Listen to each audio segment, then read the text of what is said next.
Olá, muito boa tarde, pessoal. Sejam todos bem-vindos a mais uma visão de jogo. Desta vez, o jogador que vamos abordar é um rumor que tem sido falado desde janeiro associado ao Sporting, o Vagianidis.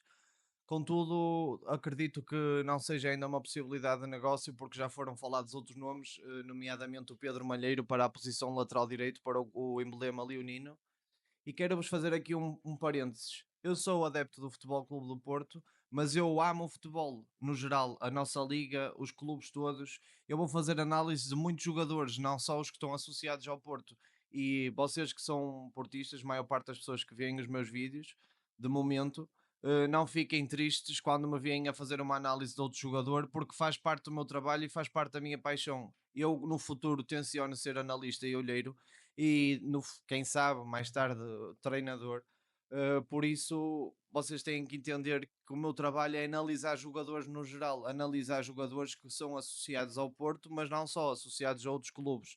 E mais tarde, quando tiver ainda mais tempo, irei analisar jogadores de outras ligas inferiores, porque provavelmente é onde eu vou ter hipótese de começar a trabalhar, se não tiver uma proposta mais interessante de início, é normal.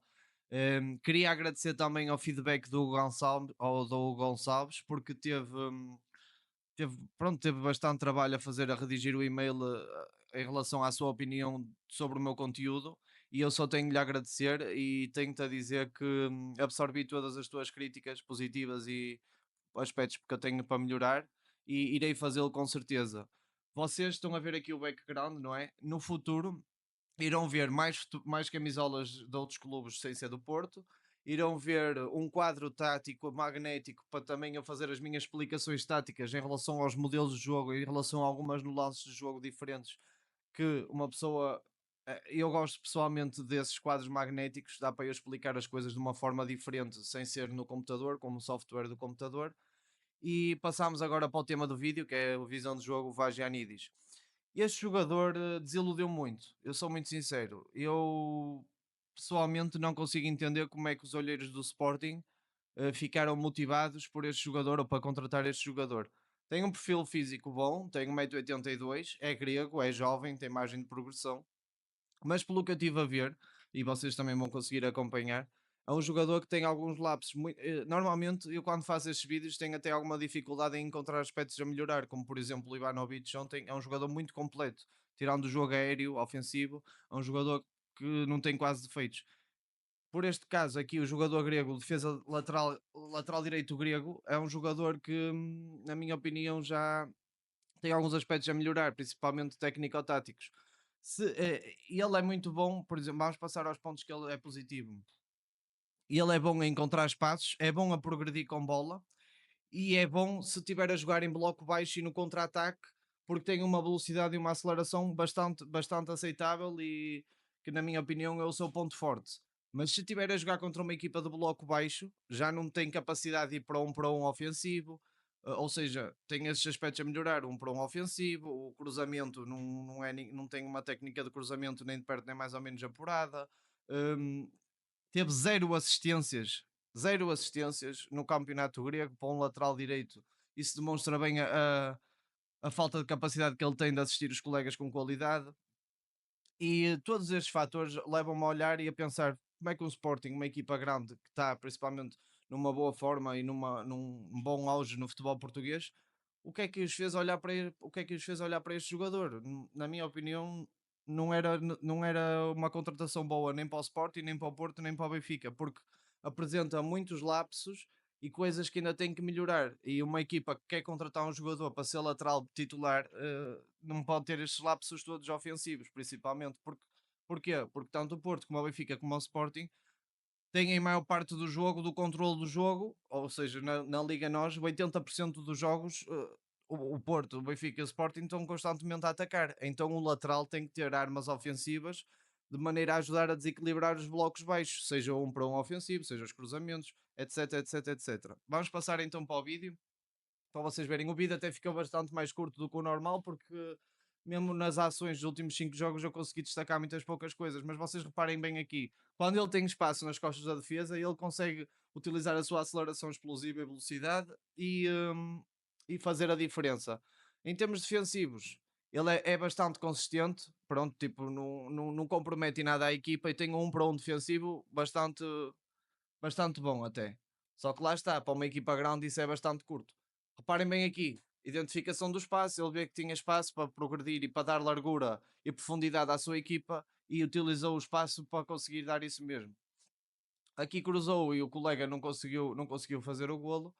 Não é que o cruzamento tenha sido mal, aqui mais uma vez na identificação do espaço, cruzou, mas o cruzamento saiu muito para trás e acabou por não ter finalização.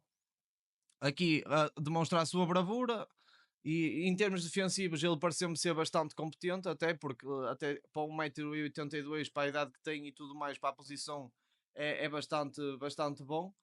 Aqui mais uma vez a demonstrar o seu um para um defensivo e depois pega e arranca. Ele tem muito uma coisa, uma característica que no futebol, quando eu fui formado, se chamava muito toca e foge, ou seja, passas ao colega e começas a correr feito um maluco. E ele tem muito essa característica, tem muito isso nele. É um jogador que apresenta muito isso dele. Reparem bem aqui mais uma vez, agora por dentro, identifica o espaço, estava mal organizada a equipa adversária, se não estou em erro, é a capa de Atenas, mas depois define mal dentro da grande área, define muitas vezes mal. Ou é porque passa para trás, ou é porque passa no timing errado, ou escolhe mal o colega a quem passar a bola e depois fica muito curto, na minha opinião. Muito curto mesmo. Procura bastantes vezes isto que acabaram de ver no último lance, passar ao passe, de fazer um passo ao colega que vem de apoio interior e depois fugir, como estão a ver aqui, ó, ele foge na largura do campo e na profundidade do campo, mas acaba por não conseguir trazer impacto para a equipa porque depois na zona de definição não consegue fazer uma assistência. Teve um golo e zero assistências esta época. Para uma equipa como o Panathinaikos é muito curto, na minha opinião. Gostei bastante desta finta de corpo, não sei se repararam, ele fingiu que foi pela direita e depois foi pela esquerda por dentro. Mas depois aqui, uma vez mais, reparem bem, tem tudo para fazer a assistência. Ele vai passar a bola demasiado para trás e o ponta de lança vai ser obrigado, fez a recepção, virou-se para estar completamente de costas para a baliza, ou seja, a vantagem toda que ele teve acabou por lá dar. Aqui, mais uma vez, aquilo que eu vos falei, procura muitas vezes o apoio interior e depois foge quase sem critério nenhum na velocidade. Ali quem errou mais, na minha opinião, até foi o médio centro, porque lhe passou para trás e enquanto que tinha que passar para o espaço. Este é aquele tipo de jogador que tu tens que lhe meter a bola bem na frente, porque ele é tão rápido e explosivo que se lhe passares, por exemplo, para os pés, e ele já conta que vai apanhar a bola no espaço, como foi aqui, muito bem este passe, já foi muito melhor para o estilo de jogo dele. Ele gosta da bola no espaço e não no pé. Mas reparem aqui as lacunas ofensivas, um para um ofensivo. É muito curto o jogador nesse aspecto. Isto é a minha opinião, atenção. Sempre que eu faço os vídeos é sempre a minha opinião e nada mais que isso. E eu baseio-me apenas naquilo que eu vejo, não naquilo que me dizem ou naquilo que eu leio. Eu faço a minha própria análise do jogador, nada mais que isso. Parem bem, conduz bola, bastante aceleração, bastante explosivo, também tem um bom perfil físico, não se deixa ir abaixo no choque. Mas para mim acho muito curto. Se fosse para uma equipa mediana, uma equipa que não tivesse o objetivo de ser campeão e não assumisse o jogo tantas vezes, ok, não seria uma má contratação. Agora, para uma equipa, por exemplo, das três grandes em Portugal, não estou a ver a ser uma contratação de luxo. Acredito, por exemplo, num Braga, até podia ser uma boa contratação. Mas se eles rejeitaram 7 milhões do Sporting, se não estou em erro, acabaria por ser uma. Acabaria por ser demasiado caro para o Sporting Clube de Braga, este jogador. Aqui a defender bem, onde ele tem o melhor aspecto dele é sem dúvida no jogo defensivo. No jogo defensivo e no perfil físico. Porque no perfil técnico-tático é como eu já vos disse, depende muito de jogar assim no contra-ataque para ferir a equipa adversária. E se ele chegasse aqui e definisse bem, é uma coisa. Mas é raro ver uma boa definição dele, muito raro. E isso é prova nas estatísticas, não é? Se ele definisse um pouco melhor, ia conseguir ter, com esta aceleração, com esta velocidade, com esta explosão, se ele definisse bem, ia ter números muito mais interessantes. E não tem. E vamos ver mais uma vez ele no aspecto defensivo, a usar o carrinho e a ganhar a bola no duelo. E depois corre, corre, corre, mas acabou por não dar em nada este lance. Pronto, pessoal, basicamente é isto. Espero que tenham gostado. É como eu vos digo, o background dos vídeos vai melhorar com o tempo, o posicionamento da câmera também vai melhorar com o tempo.